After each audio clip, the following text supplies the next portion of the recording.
Welcome to God with George Ortega. This is episode number 64. I'm recording it on Wednesday, January 20th, 2021, Inauguration Day. Biden's in, God bless that, at 6:27 p.m. Eastern Time. And I want to, my focus will hopefully be as close to God, exploring God as possible. But, I think there are some beliefs that are expressed in the Bible and other religions that relate to God that are important to consider. And especially, I mentioned yesterday that hopefully sometime soon, my very good friend Andy and I will be co-hosting some episodes, and this relates to that. Basically, I mean, let's start off. Let's um, one belief that I actually left organized religion because of about 35 years ago. I just returned recently over the last year. Um, is that a lot of people believe that there's like when we die, there's a possibility of going to a place where where it's unbelievable suffering that is eternal, hell. Okay, this idea of hell. Now, personally, I can't think of a more hateful belief. To think that like someone, let's say within the span of 80 or 90 years, can do anything that would warrant trillions upon trillions, trillions of, this just goes on, forever is forever, of eternal suffering is bizarre. It's like, it's not just bizarre, it's so hateful that people would have this belief. Um, and and naturally it relates to God because they say, well, God, is our judge, and we can't understand God's ways. Apparently, it's just in ways that we don't understand that apparently they do, which is a little bizarre, whatever. But but you know, in defense of the belief, not now, but when it was created, however many hundreds of years ago, a few millennia ago, or at least 2,000 years ago, um, you know, in all fairness, they didn't have a criminal justice system, an education system, this kind of advanced society where we have, police and courts and trials and, so like basically, in order to get people to behave well, to um, to do good, to not do bad, to not lie and steal and kill each other and hurt each other in many ways. Somebody at some point came up with this notion. Let's say we create this, and it could be that the person quite sincerely thought that it was a message directly from God that was true, or it could be that the person who promoted this initially never believed in it, just thought, well, if we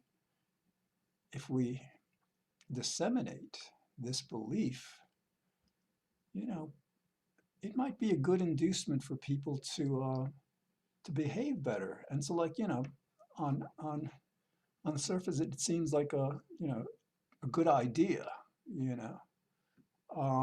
But here they're like, aside from the problem of, like, for example, kids, I guess, as young as 5, 6 years old are taught this.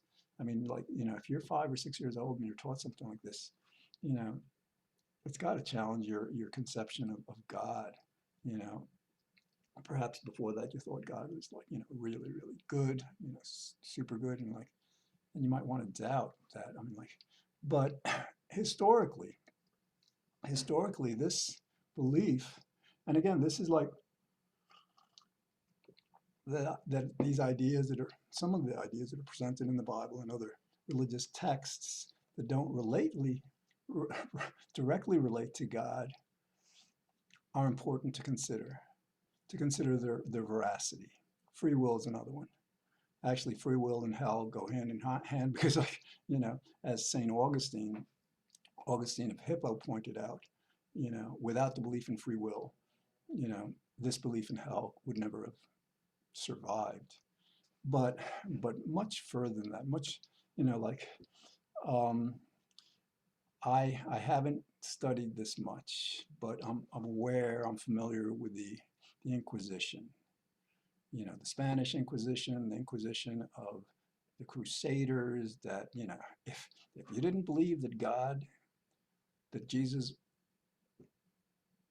was God or is God, um, God the Messiah, whatever, um, you were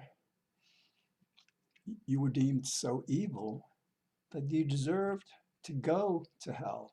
Now, follow this reasoning, as like, and anybody who knows about the Inquisition knows that they tortured people. They put people on the rack. They pulled people apart limb from limb.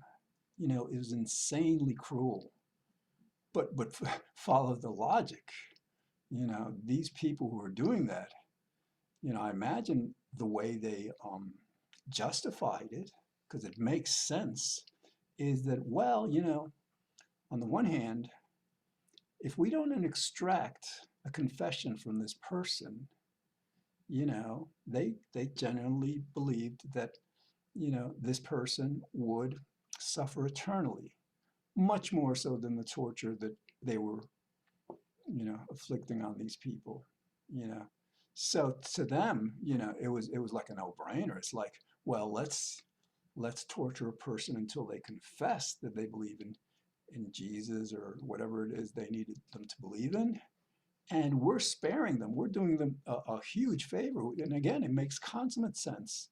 If I had the choice of, spending an eternity in hell or being like tortured, in some kind of a way that would prevent that, yes, I'd go with the torture, because I can't imagine it lasted more than days at most, probably hours generally.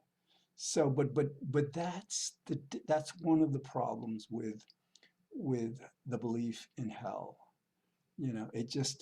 It invites this very rational, but very even compassionate justification for afflicting people severely, to save them this eternal suffering.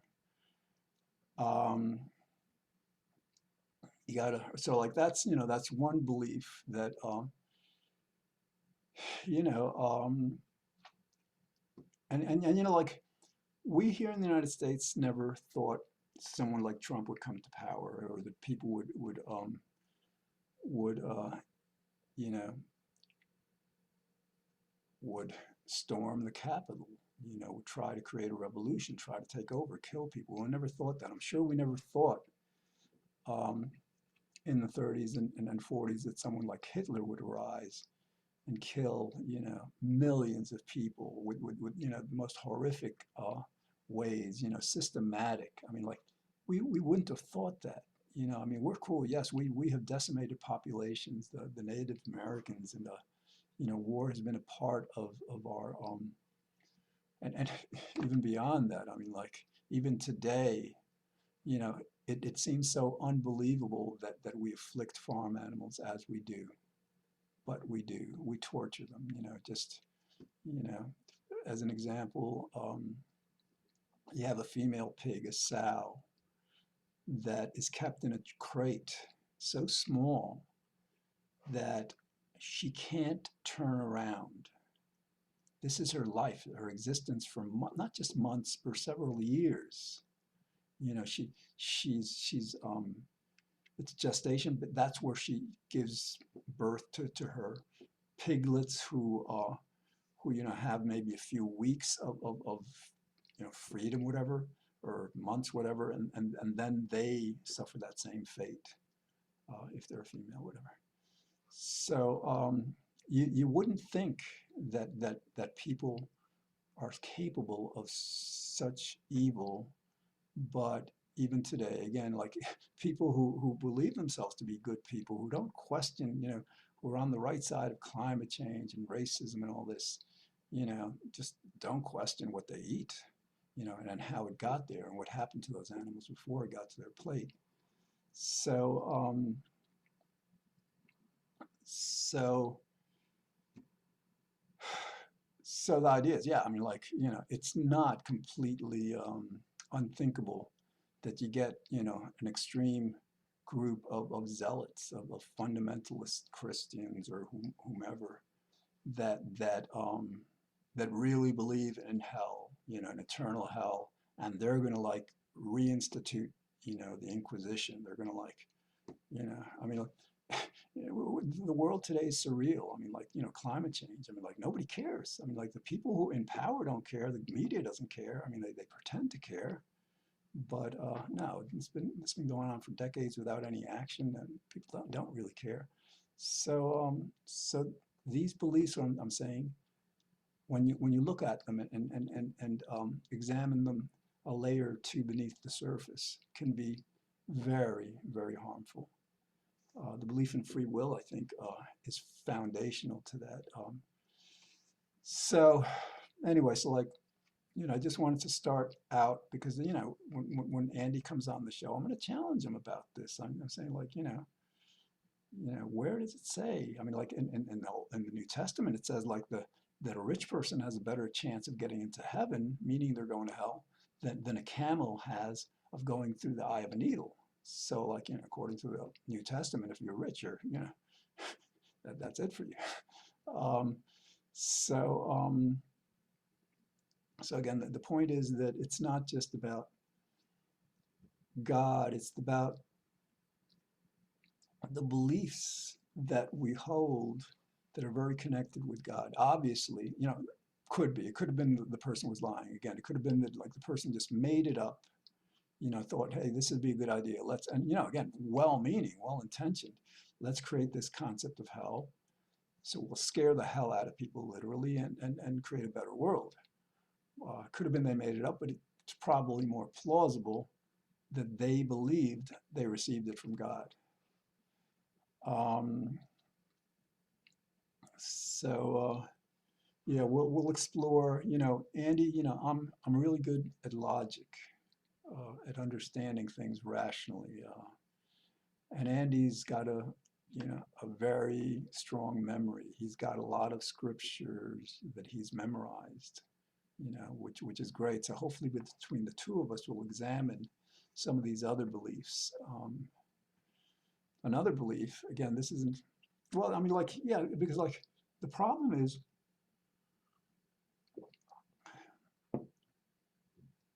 fundamentally, it doesn't matter what religion you believe in, your beliefs about God are going to be founded in reason, in logic. If you're not strong logic, not just about God, but about the world, but if you're not strong in logic, you will get the scriptures wrong. You will believe things that you shouldn't believe. For example, like, in the Exodus story, um, Moses and some Egyptian magicians turned some staffs of wood into snakes. Uh, no, I seriously doubt that happened. And this whole thing about the flood, I mean, Andy was telling me like, yeah, no, there's evidence of this ark on Mount Ararat that means that there was a flood, 6,000 years ago. And I got to explain to them, and like, I mean, basic physics. In order to have the entire world flood, that water has to come from somewhere. And and like, um, generally water that results in floods comes from bodies of water like oceans and seas and lakes. Um, so you can't, the only way the entire world could have flooded would have been if these glaciers, the Arctic, would have melted, but not just in like, the hundreds, generally tens of thousands of years that it takes for this to happen, but it would have had to have happened, within the matter of days or weeks. Again, that's that's bizarre. It's bizarre that people, because they're not strong in logic, perhaps they're, a lot of people are strong in memorizing things, and that's actually what a lot of theological institutions teach. They teach people to learn things, but not so much to question things. I mean, that's still heretical throughout most of the world's religions. Um, it just, without a strong foundation in logic, you lead to, it results in some profoundly mistaken and hurtful beliefs. All right, I've tangented enough for now. Um, and so, like, I'm not really sure what God wants me to talk about for the next 12 minutes, but you know, um, it could be, what well, all right, let's ask this question again. I asked it yesterday, and I'll keep asking it, and again, if you're God, you created the world, you govern the world, presumably, and this is logic, if you created the world, and there was nothing from which to have created the world but you, then it makes complete sense that you are the world because you created the world from you. And if you are the world, it makes complete sense that you control the entire world. You know everything. So the question becomes, why did God create this world that has so much suffering, not just for us but for animals? Um, I don't know if there's an answer to that. Beyond what I've suggested before, that we have to look at evil and suffering in the way, like, that it's parent that's punishment from a loving parent that's protecting us from further or greater suffering. But that's only half an answer, because that answer just doesn't address the idea, well, if there wasn't pain and suffering to begin with, then punishment wouldn't be necessary to protect us, like a parent does to a child, from greater punishment in the future. So, there's this fundamental reality of pain and suffering that you would think that if you're God, if you're, if you are everything, you created everything, you control everything, you wouldn't want to be part of your creation, because, you're essentially afflicting, God is essentially afflicting God. If we're part of God, we're just not the part of God that controls things. If we're suffering, obviously God is suffering in that sense. Now, I personally, hope that God, as we see God, in the sense of being the controlling consciousness, that we're all kind of like God's dream, God's fantasy. I would hope that apart from us, God doesn't suffer. That this is just like, a world he created, she created, whatever. So, all right. Again, I want to emphasize that I'm doing this series, 64 episodes so far, because I don't have confidence in humanity anymore. After, 70 million people voted for Trump, after decades ignoring climate change, after, decade after decade after decade of torturing and abusing farm animals, just it doesn't seem that the answer to our problems as a humanity, as a world, can be solved through us, through secular, political, scientific means. It seems like we require a moral reformation. And it's not just that. I don't think it can be a secular moral. I mean, it could perhaps. Somebody invents a morality pill, and we all take it. And oh yes, let's deal with climate change. Oh yes, let's stop torturing animals. It could be that we have a scientific solution, and we should definitely work on that because, but it could be that even to do that, it could be that God is just trying to get our attention, and that makes complete sense in my life. I think a lot of people have experienced this. You're enjoying life and you know, feeling a lot of happiness, and a lot of times, when that happens, we forget about our morality. We become less empathetic, less compassionate. We don't think enough about the suffering, the plight of others. And so, yes, certainly on an individual level, I think many of you can relate to how God will punish us, not just to prevent, to protect us from future punishment, but also to awaken and strengthen our conscience, to have us feel pain so we know what pain feels like. So when we look around our world and we see suffering, we don't ignore it. We don't just like not do anything. Um, okay.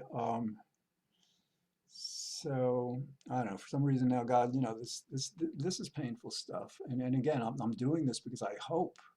My hope is that, for me at least, hopefully for some of you, that instead of talking about the stories of the Bible that might make you, a bit more religious, whatever, that may not necessarily lead to you're thinking about God as much or feeling closer to God. The series is focused on God completely, or as much as we can, whatever. Because the experiment, the hypothesis is that to the extent that we understand God better, we can get closer to God, and to the extent that, and here's, to the extent that we're closer to God, perhaps our prayers are more efficacious.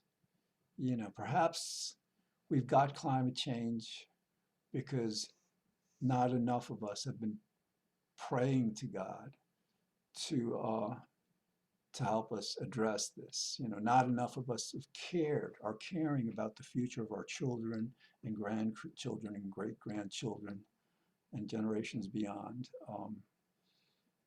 So it could be, it's plausible that to strengthen our prayers, to strengthen the impact of our prayers on God, so God will listen and heed our pleas, that it's important to better understand God, or at least it helps in that process. And this is an experiment. I can't say with any certainty that that's what will happen, but but considering the state of the world, this is like a Hail Mary pass. This is just like, if you can't rely on human beings to repair the world, to ensure future generations half of a chance at a good world, then the appeal to God seems to make sense from that perspective. Okay, so I've been, I take walks, and this is, I've felt fortunate over the last several days, because like the week before and the week before that and the week before that, I'm outside taking my walks, and it's not around where people are. I kind of like, I'll take walks around the perimeter of White Plains, for example. And, you know, for weeks I was trying to talk with God, but it wasn't happening. The words weren't coming out. The ideas weren't coming out. Whereas today, I took a walk, and pretty much through that entire walk, it must have taken 45 minutes to an hour, I guess. I was talking with God like someone would talk with another person, like one may talk with oneself. And I felt grateful for that, because that to me indicates that I was closer to God, that I'm closer to God now than I was several weeks ago. Now this goes back and forth. There have been times before several weeks ago where I was talking to God for hours, during the day. I mean, I'll do that. But So, that may be part of the process to be able to to not ignore God's reality. I mean, for to understand God is to understand ourselves, because the one thing that we need to understand about ourselves is that no, our thoughts are not ours, our feelings are not ours. God is, we're manifesting God's will. We don't have a free will. And yet, our world isn't there yet. Our top minds, Einstein and Freud and Darwin and Newton, they got this, but we've become so arrogant, so filled with so much hubris that we don't respect these scientists. We think, oh no, we know better. That's clueless. Um, but so yeah, to understand who we are, it could be that the culmination of the goal of human existence, in addition to feeling happy, to experience happiness and pleasure, which is our fundamental goal, or the way to do this best, from generation to generation on through the future, is to better and better understand the nature of God and to better understand our relationship to God. When we see God, for example, as transcendent, this is something else that Andy and I are going to address. A lot of people think that God is out there. God is, transcends time, transcends space, transcends material reality. No, that's mistaken. And again, logic and reason is how people come to their beliefs. That's how people interpret the Bible. And unfortunately, they make a lot of mistakes if they're, especially if they're within institutions that again, don't invite criticism or challenges. All right, that's all we have time for today. I've got under a minute. Thanks for watching. Catch this every Monday through Friday on White Plains Community Media, Channel 76 if you get Optimum, 45 if you get Verizon. And I've been really good, thank God, about uploading the episodes to YouTube. 63 episodes are there now, God willing. In a few minutes, this one will be up there as well. And it's going to be interesting. So this is episode number 64. It'll be interesting to see, God willing, I get to episode 100 and 150, whether the nature of this course will change. Hopefully the world will change. Hopefully, we'll, as a world, begin to, strengthen our conscience and just all right, well, thanks for watching, and I will see you, God willing, soon. Thanks.